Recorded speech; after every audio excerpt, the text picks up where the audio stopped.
Sampurasun Baraya Sunda.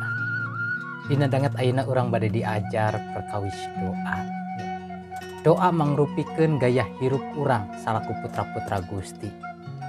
Kalangkungan doa urang tiasa ngobrol sareng Gusti.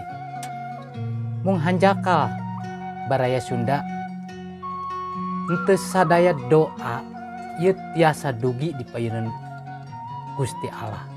Kunaon? Kumargi aya panghalangna. Dina Yesaya 58 ayat 1 dugikeun kadua nyebatkeun kieu. Pangeran teu ngajait ka maraneh teh lain kusabab teu kawasa. Lain kusabab teu iasaeun ngadangu kana panyambat maraneh. Saknyana mah kusabab henteu kersaeun. Sabab maraneh dosa kamantena.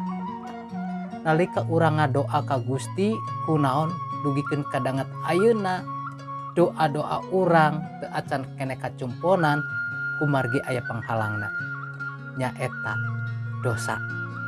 Kusabab itu hayu urang bongkar dosa.